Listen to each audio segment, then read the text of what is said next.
마켓 이슈 꼽아보겠습니다. JTJ 파트너스 양태준 차장입니다. 안녕하세요. 네, 안녕하세요. 네, 연말입니다. 연말 이제 접어들고 있고 찬바람이 불면 배당주 투자 이야기 항상 꼭 하게 되고요. 그리고 10월을 준비하던 9월에도 많은 증권사들이 10월의 위너는 배당주가 될 거라는 전망이 많았습니다. 실제로 우선주들 가운데서 쌍용량의 우선주의 고점 경신, 롯데리츠 같은 경우도 상장 이후에 뜨거운 관심을 받았는데요. 연말 배당주에 대한 시장의 기대감 어느 정도라고 보시나요?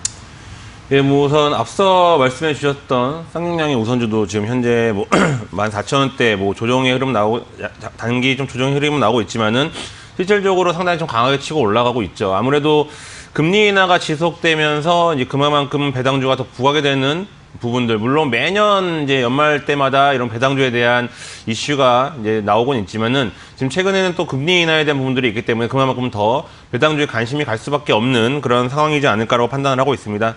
대표적인 부분들, 앞서 잠깐 언급이 됐었던 쌍용량의 우선주 같은 경우 대부분 다른 우선주들도 마찬가지겠지만은 이런 우선주들에 대한 관심들, 그리고 고배당을 주는 통신주라든지 아니면 금융주, 아니면 한국전력이라든지 이런 여타 상당히 또 고배당을 주는 업종들 쪽으로 많은 관심이 쏠리고 있고, 최근에 뉴스라든지 아니면 보고서라든지 이런 부분들로 봤을 때에도 시장은 지금 상당히 모멘텀이 없는 시장 내에서 배당주 쪽으로 관심을 돌릴 수밖에 없는 이러한 분위기가 형성이 되어 있다라고 좀 판단을 하고 있습니다.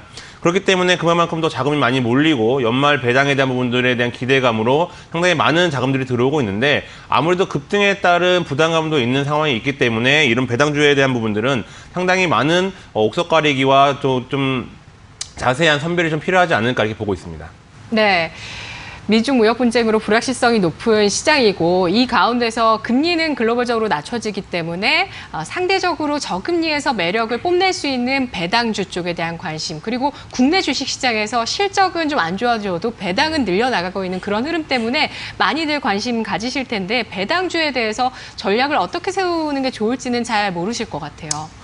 아무래도 이제 배당만을 목적으로 접근을 하기에는 솔직히 좀 리스크가 좀 크다라고 좀 판단을 하고 있습니다. 그냥 한편 단적인 예로 제가 지금 쌍용량의 우선주도 좀 말씀을 드리겠는데, 실질적으로 그냥 내가 이 회사에 투자를 한다라고 했을 때는 현재 차트만 봤을 때는 상당히 리스크가 큽니다. 하지만 아직 연말 배당까지는 거의 아직 한 달 반 정도 넘게 남은 상황이 있기 때문에 실질적으로 지금 현재 이런 급등에 이은 추가적인 매수는 상당히 좀 리스크가 크다라고 좀 판단을 하고 있고요.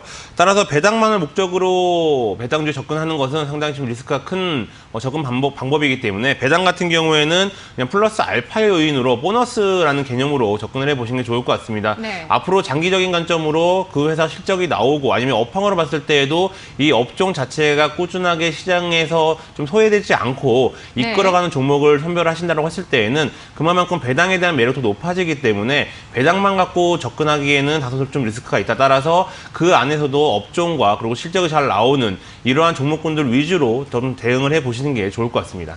네. 쌍용량의 우선주는 지난 9월에 41% 한 달 동안 올랐고, 지난달도 57% 주가가 상승했기 때문에 주가가 이렇게 오르면 배당 수익률은 떨어집니다.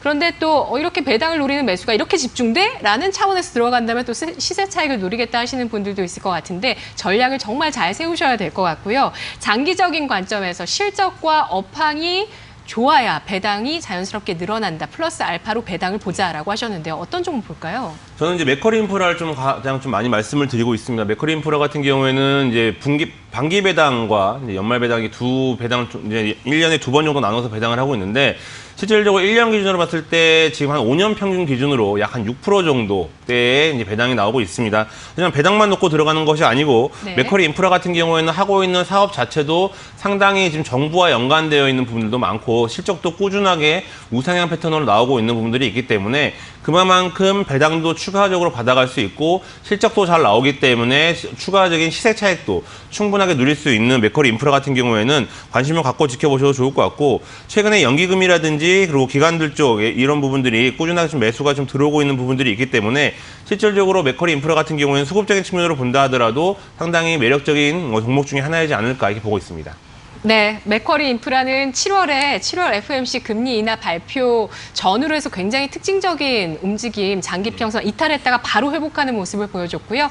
상승에 대한 어떤 수익률이 아주 높지는 않지만 장기적으로 꾸준하게 실적과 함께 좋아질 종목으로 전망을 해주셨네요. 오늘 배당 최선호주 맥쿼리 인프라였습니다. 고맙습니다. 감사합니다.